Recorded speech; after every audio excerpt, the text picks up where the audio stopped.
What's going on, guys? Welcome back to the channel and happy December. Now, there's a lot of new people to this channel, and for those of you who don't know, I publish a series of homebrew on this channel called the Metamagix Monster Manual, where I take video game characters from all sides of gaming and smash them into 5th edition stat blocks to give out to you guys to run in your own campaigns.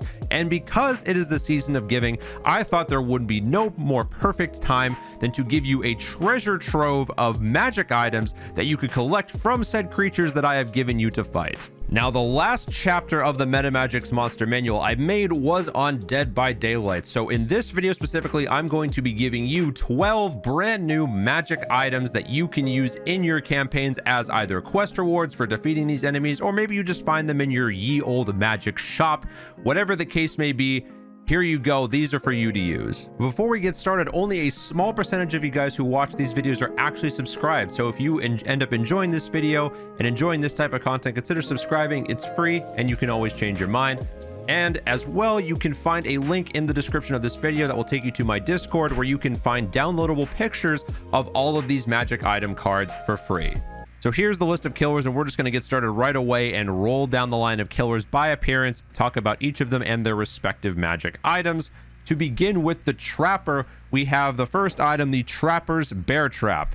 A large foothold trap made of steel. Bear traps are found lying around through the trial grounds, waiting to be picked up and set anywhere.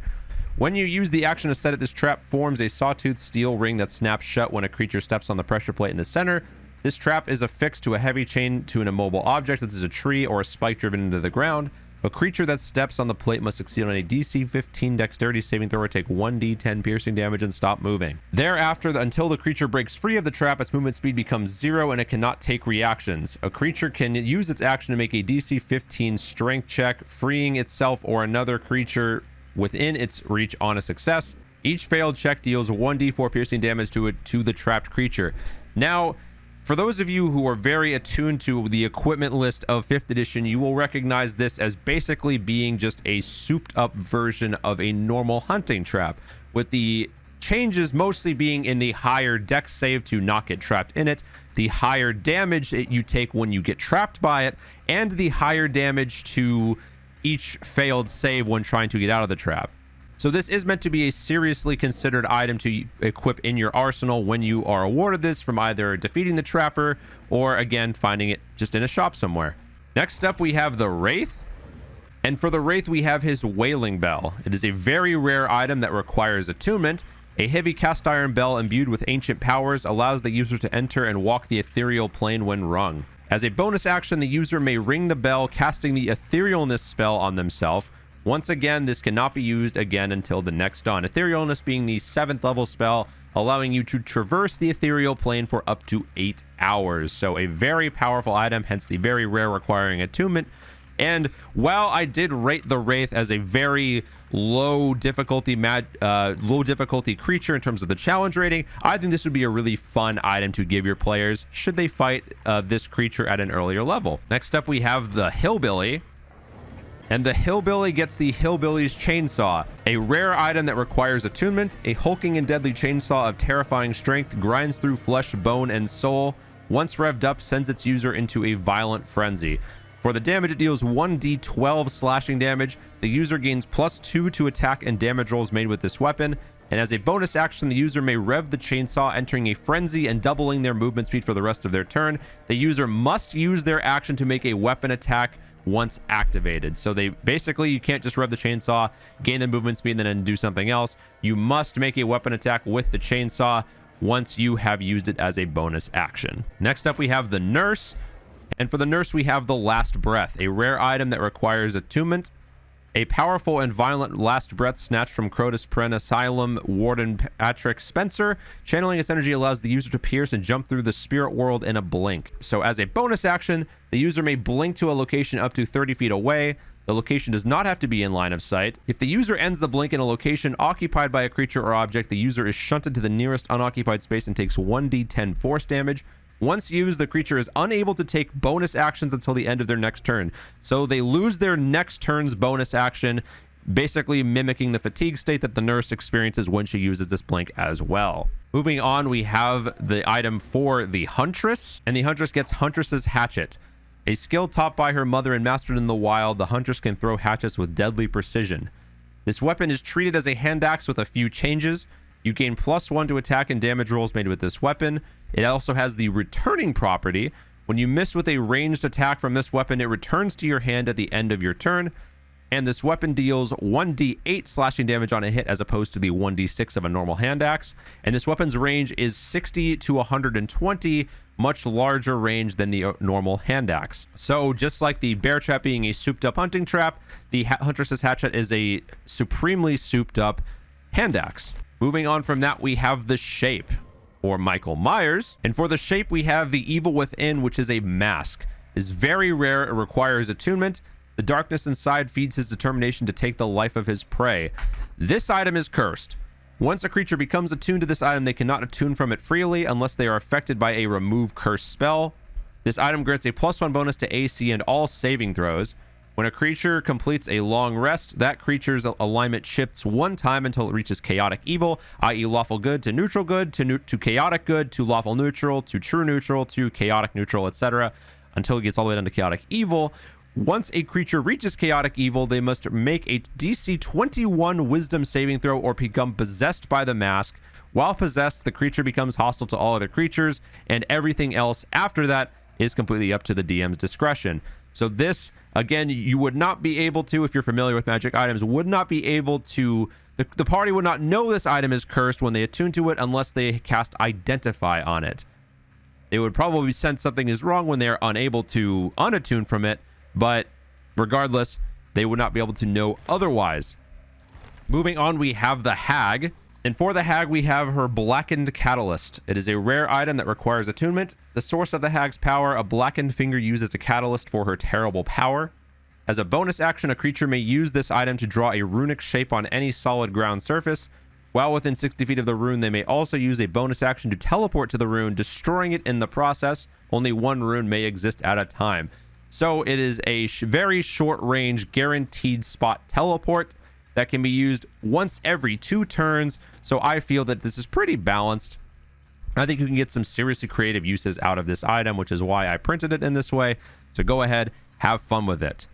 Moving on, we have the Doctor. And for the Doctor, we have the stick, the weapon he uses. It is a rare item that requires attunement.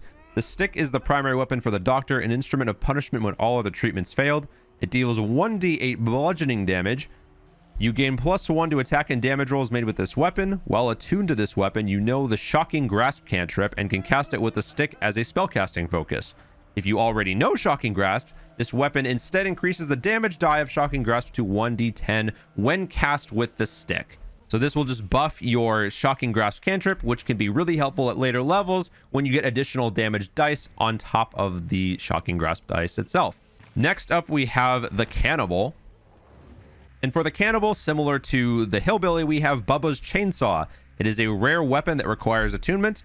An incredibly powerful and heavy chainsaw which sank its teeth into countless victims. As a bonus action, you may rev the chainsaw, and when you take the attack action, you may choose any number of creatures within 5 feet of you and make the same attack against all of them. After this attack, the chainsaw turns off. This weapon deals 1d12 slashing damage. So basically, the reason this may be worded so weirdly is because I did not want this to be abused like you could use it with a Cannibal, where you could essentially take a fighter with 5 attacks and have them all hit the same group of targets 5 times. They can only hit that same group of targets once before they could use the rest of their attacks to do other things, just not be able to use the chainsaw more than once per turn. Next up, we have the Nightmare, or Freddy Krueger. And for the Nightmare, we have the Dream Demon, or Clawed Glove. The Clawed Glove is the primary weapon of the Nightmare, a homemade device crafted to torture and kill. Deals 1d6 slashing damage. You gain +1 to attack and damage rolls made with this weapon. As a bonus action, you may set a dream snare on the ground within 5 feet of you. Once a creature walks on the trap, it triggers, reducing the creature's speed to 0 for the rest of their turn. The trap then disappears. Only 1 trap may exist at a time, and any trap placed removes an existing one, so putting this in any doorway will suit you very well. Next up, we have the Pig. And for the Pig, we have her signature reverse bear traps. It is a rare item. Forever devoted to her master's cause, she punished the ungrateful and the guilty with slyness and murderous puzzles. This trap can be attached to any creature's head of medium size or smaller. Once placed, a 1-minute timer counts down. At the end of the countdown, the trap triggers, instantly killing and decapitating any creature with less than 100 hit points. If the creature has more than 100 hit points, the creature instead takes 10d10 slashing damage. The trap can be removed with a key or with a successful DC 20 sleight of hand check with Thieves' Tools. The trap can also be broken if it is hit with 30 points of damage in a single attack. Breaking the trap in this way renders it useless. Now, it is up to your DM's discretion. If the trap is broken with 30 points of damage, perhaps they could find someone to repair it, although I don't know who would willingly want to repair this, as this is a torturous device meant to kill people. So, again, up to your DM. And for the last item of this list for today's video, we are going to go to the Clown.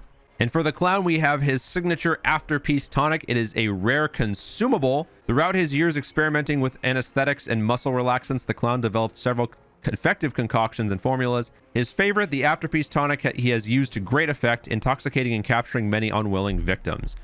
As a bonus action, you may throw the Afterpiece Tonic at a location up to 60 feet away. On impact, the bottle shatters, spreading a noxious gas in a 15-foot cube. Creatures in the gas must succeed on a DC 15 Constitution saving throw or become poisoned and blinded until the end of their next turn. Failing the saving throw by 5 or more also leaves the target incapacitated for 1 minute. A creature who drinks the tonic must make the same saving throw with an increased DC of 25. An increased creature can repeat the saving throw at the end of each of their turns, ending the effect on a success. So this is meant as a crowd control ability, or if you're looking to poison a target with stealth, you could mix it into a drink of theirs and they have to make a very high Constitution saving throw. But guys, that is going to do it for the first group of drops in the Metamagix Monster Manual for the magic items you can find off of all the killers I've given to you guys. In the next episode, I will be dropping the next 13 items for the remainder of the Dead by Daylight killers once I have created them and balanced them, doing whatever I have to do, putting them on the cards. So look forward to that coming pretty soon, guys. But until next time, have fun, stay safe, and as always, happy gaming.